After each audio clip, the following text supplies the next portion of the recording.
All right, welcome back to The Broker's Voice.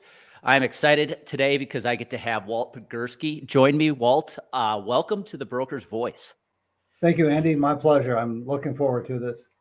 You know, Walt, you're kind of a mystery man to me. That's why I wanted to have you on. I see you at all the conferences. I've been getting your daily insurance report for a couple years, and I think this is a great time. I want to start this episode with giving you the platform or the podium just to tell your story. How did you get in the insurance industry? Tell us about your background. Okay, I'll keep this very short. So I went in the life insurance business right out of after graduating from Miami of Ohio and Oxford. And then I gravitated into employee benefits from the life insurance business. And then I eventually came to specialize in voluntary benefits or payroll deduction. And then in 1997, I founded NAPES, which was the National Association of Professional Enrollment Specialists. And then we renamed that the Workplace Benefits Association, people might be more familiar with. And it was focused on voluntary benefits with training, events, and so on. And then I sold that company to a large media company, Source Media, which is now Arizona. And that was in 2011. And then I briefly retired. I was going to write novels and movies and be famous. But I didn't have any commercial success of that. So I started a daily insurance report in late 2015. So it's been almost going on 6 years, I guess. And I'm pleased to say it's growing rapidly. Yeah. How many subscribers do you have on the daily insurance report right now? So I sent it out to about 25,000 subscribers, but I try to emphasize more the engagement with the newsletter, more so than the subscriber number. That's awesome. I want everybody listening in to hear that. 25,000 subscribers. Imagine if you had a subscriber, AKA prospect list of 25,000 that you were sending a newsletter to. That we're going to get to the newsletter, Walt, in a bit. So what year, you've been in the industry for quite a while. What year was it you got into the insurance industry? All right. We're going back a ways. I'm going to give my age away here, but it was 1969. Wow. Okay. So I'm going to admit, Walt, that was before I was born. But a lot has changed. The reason I asked that question is a lot has changed. And one of the questions I want to ask you is, one of the things my business focuses on is helping advisors and agencies get attention from the right prospects. And when you think about that, what are your thoughts, especially with the daily insurance report? How are you using that to grab attention? Because let's face it, today we're getting bombarded with email newsletters, right? We're getting bombarded with social media. How are you using that to really try to stand out in the eyes of the people who get your newsletter? So I think there are a couple of things that people can do to get their email noticed. And the very first thing is probably the most important thing, which is a subject line. And I'll tell you what happened is that I used to publish my newsletter. Actually, I published a newsletter back with the Workplace Benefits Association. So I've been publishing a newsletter for like 20 years. And I used to send my newsletter out, and it would just have the name on my newsletter. And I thought, well, people recognize my newsletter. They'll see the name of the newsletter, and they'll open it up.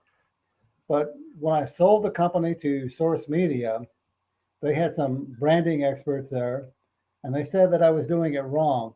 That what I should be doing is I should have the top news story of the day as a subject line. And honestly, that's been hang on one second. That was great advice because you have to get people's attention with something specific to them, something compelling. So let me put it a different way. People aren't really reading, they're scanning. And so if you're going to stop them from scanning, you have to have something that says to them, this is something I need to know more about. This pertains to me. It's the same thing as a headline in like a magazine ad or some type of static ad.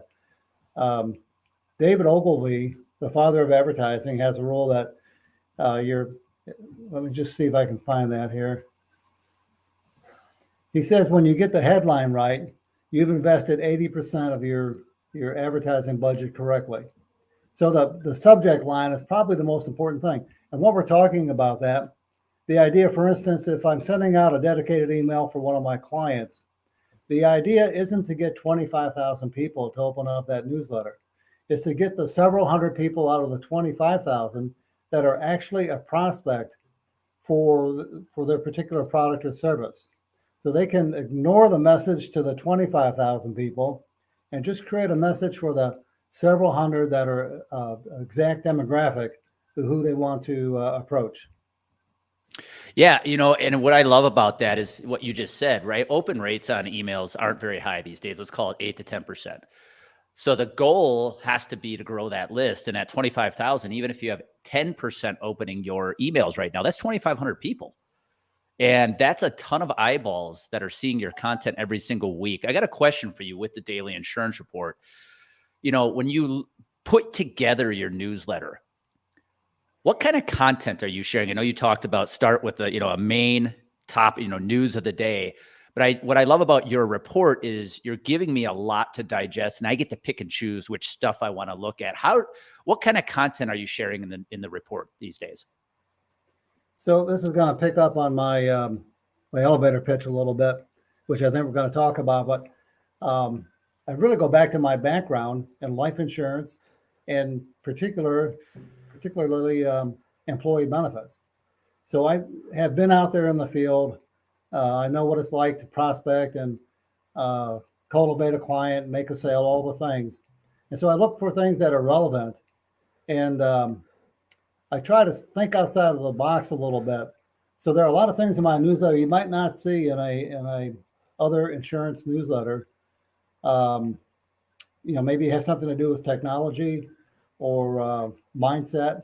But if I see it and I think it's relevant to the performance of somebody in the employee benefits industry, I include it. And I think about what you're doing when I open your emails. You remind me of a gentleman some may know of, but a lot may know of this gentleman, Tim Ferriss. Tim Ferriss has a newsletter. I think he's got 2.5 million subscribers, something insane. And he calls it his 5 Bullet Fridays. And what he's doing is in his newsletter is he's just sharing tips and tricks, news, shows you should watch, favorite books of his. And that's what I love about you. You're just sharing trending articles. And it can be anything from employee benefits to insurtech to fintech to property casualty. It doesn't matter. You're just sharing news of the day. And then I get to go in, I get to pick which articles I want to read. And the consistency in that, Walt, I think is what makes your newsletter so dang good. It's the subject line, picking news of the day, current events, but then just being consistent of the look of that newsletter. So let's get... Go ahead. I'm sorry. I would say let's get specific with the employee benefits industry. What are some of when you think about your newsletter and picking current events, what are some of the topics, some of the some news that you see trending right now in the employee benefits industry? Well, of course, there's a lot of things trending, but let me start off by saying I'm really not an expert at insurance or employee benefits anymore. What I'm an expert in is publishing a newsletter for people in the employee benefits industry. And if I had to pick one thing that's trending right now, I would say that it's wellness. So there's social wellness, physical wellness, mental health wellness.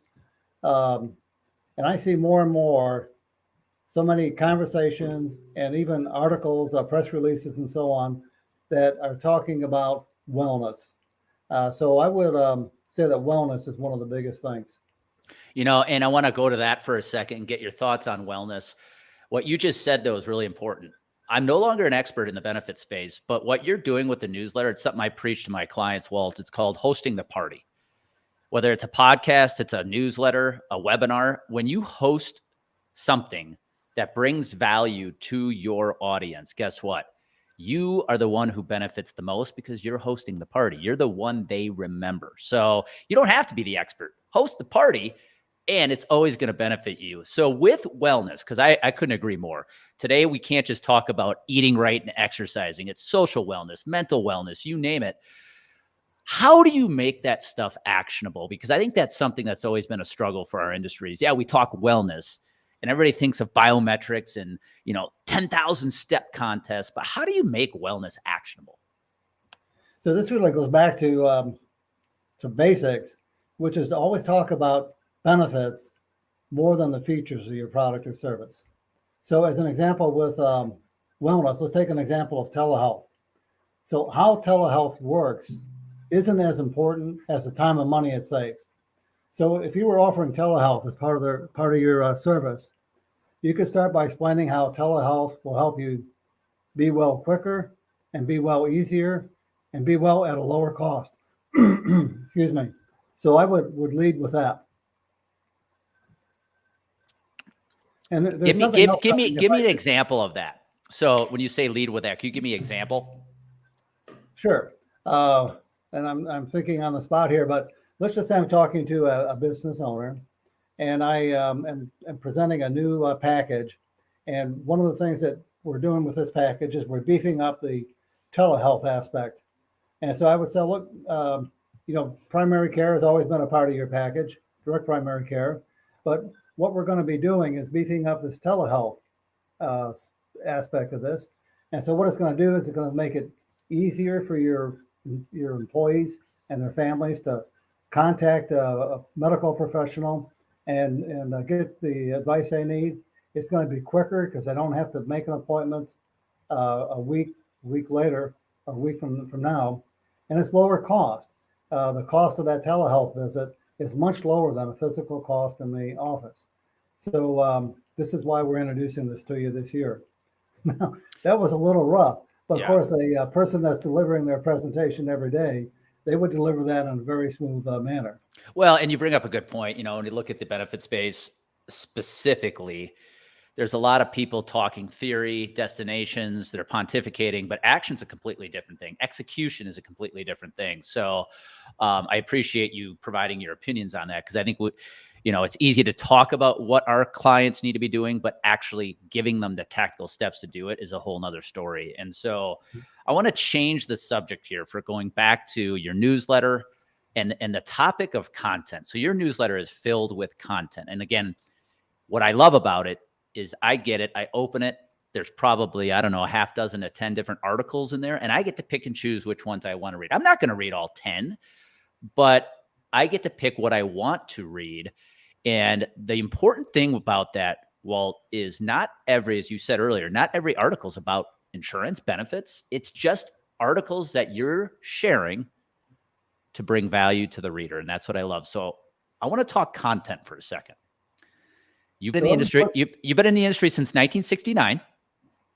Let's be realistic. Our industry, insurance at large, still has the average age 58, 59, where content is being poo-pooed. How do you view the value of creating valuable content in today's technological world? So I have to answer this with a bigger question. And let me put this, frame this way. Each week, I send out 125,000 emails from my newsletter to my newsletter subscribers. And then also I go on LinkedIn and I post 5 to 10 per day. So that's 50 to 100 posts on LinkedIn each week. And then also I invite 50 to 100 people to connect with me on LinkedIn each week. I have about 15,000 first level connections. So I'm creating a lot of messages. But here's the interesting thing about that is that I don't create a single piece of content myself. Everything I share is other people's content. When I first retired, I was going to be a writer. I started creating my own content, and that is hard and it's time consuming. And then when I look on LinkedIn, or if I go to Business Wire, PR Newswire, wherever, there are other people creating awesome content. So it's so easy for me to just share other content that is tremendously awesome, without having to create it myself. So I'm not sure I'm answering your question here. But... No, I love that, because here's why. There's two different types of thought leaders out there, in my opinion. There's the influencer. That's the person creating the content, right? They create their own content. I would put myself in that bucket. I create most, if not all, of my content. But there's also the curator. The curator is the person who's just taking content that already exists from other thought leaders and putting it in a very easy digestible way for their audience to consume it. And that's what you're doing. And there's no less value in that. That can be just as powerful as being an influencer. So I want everybody to hear, Walt, You're still going at it, providing 5 emails a week. So once a day, Monday through Friday. You're sharing what, 50, you said, pieces of content on LinkedIn? So probably more. You are actively connecting with people on LinkedIn on a daily basis. This is how you get it done. And you know what? You're still going at it strong, and you've been in the industry for 50 years. I want everybody to hear that. And here's another interesting fact, Walt. I don't think most people realize. They might hear you say, I send out an email every day, Monday through Friday. Oh, Walt, you're just going to annoy people. Guess what, guys? You know what has the lowest subscribe rate when it comes to email newsletters? Daily newsletters. So, Walt, I love what you're doing. Now, talk about LinkedIn a little bit, because that's obviously a passion of mine. It's the business-to-business platform. What are some tips and tricks you could share with others listening in about how to use LinkedIn more effectively? Well, I love LinkedIn. I mean, almost all my subscriber base, all my new relationships really come from LinkedIn. And so I send out 50 to 100 people, 50 to 100 invitations per week to LinkedIn. And we don't really have time to make this a course on LinkedIn, but I do the searches and searches. So I might do in my business, I might do voluntary benefits, and then capital A&D, and then I might do presidents. So what I'm looking for there are people that are presidents of their organizations and specialize in employee benefits. So I would say pick out the niche that you're in and figure out what type of search on LinkedIn will show those people, show you a list of those people, and then just invite them to connect. I think we're going to talk about elevator pitch. Sorry. Mm-hmm. And take that elevator pitch that you've created and just invite people to connect on LinkedIn. Would you like to hear my invitation? Yeah, let's do it. I'd love to hear it, because the one thing my business is built on is helping people build a better brand message. And so the elevator pitch is a huge piece of that. So yeah, feel free, share away. Yeah, here it is. This is what I send out 5 or 10 people per day. It says, Andy, I'd like to connect with you on LinkedIn. The Daily Insurance Report is now subscribed to by 25,000 elite insurance industry influencers who receive it Monday through Friday and have a quick overview of what's appearing in the media regarding the health and employee benefits industry. Walt. So, it's very, very specific. I know exactly who I'm sending it to that should respond to this message. And I probably get, maybe 30 to 40% of the people I invite that actually connect with me. Yeah, I mean, that's what people I think often miss, is that sending out connections is a bit of a number game. Some will, some won't. And you got to have a good message when you connect. And let's face it, there's too many of these sales Autobots out there that we get messaging from every day on LinkedIn. So I want you to go one layer deeper on that, Walt, with messaging on LinkedIn when you send out invites. What are some common mistakes you see people make? And then what can people be doing better? Well, first I would make sure that you're sending it to the right list. So as an example, you were started as a broker in the Denver area. So if you were going to be starting to use LinkedIn as an employee benefits broker in Denver, you would search for the CEOs or the CFOs of corporations in Denver that, let's say, have 25 employees or more. And you can find that information very easily on LinkedIn, and then create a message to that group of people. It might be something like, a lot of CFOs don't think about this daily, but one of the biggest line items on their budget is employee benefits. And I'd like to show you some examples of how other companies have reduced their cost in this area. Something very direct, because people are again, we talked about scanning versus reading. Just hit them with your message, and the people who have some interest will connect, and the ones who don't won't connect, and who cares? Yeah. And I think the key there is the consistency, right? You do 5 to 10 a day. You got to show up every day and do that. So 2 more questions before I let you go, Walt. Just out of curiosity, with your daily insurance report email that goes out, is there an end game? Is there a goal you have? Like, what is the result you're trying to create with the newsletter? Or is it just, I just want to bring value to the insurance audience? Well, there's 2 objectives I have. One is to help the people in the insurance industry see what's being written about the insurance industry, And hopefully some of that information is relevant and will help them do a better job with their clients. So the subscriber base is the first objective, to make sure they're getting value. But then the second objective is the advertisers, and it's the commercial enterprise. And so I have to make sure that what I'm doing is of value to the people that are supporting the newsletter financially, and they're receiving prospect branding value and leads for their products and services. Awesome. Awesome. How does somebody who isn't subscribed, that's hard to believe because there's over 25,000 people. If somebody's not subscribed, listening in and wants to jump in on the newsletter, what's the best way to do that? So they would just go to dailyinsurancereport.com, Okay. and there's a subscribe link right at the top. Okay, cool. Before I let you go, any last tips, suggestions for the audience that you would like to put out there? Again, this is insurance professionals listening and from all walks of life, disability, property, casualty, benefits. What lasting advice you want to leave? All right. So we're just going to rehash what we've already said, which is think about the most fascinating and imperative benefit of what you do. And then distill it down to just a very few sentences. Keep it very short. And then get on LinkedIn and use the most unbelievably effective platform ever invented for making new relationships. And put your message on there on posts, repost other people's great content, invite 50 to 100 people per week. And everything after that is just details. Got it. I love it, because what I heard you say there is know what your differentiator is, be able to communicate it very effectively in a very few number of sentences, and then go share that differentiator with your target audience. And some will, some won't. And the ones that do, you're going to ultimately do business with. So Walt, with that being said, I want to thank you for your time.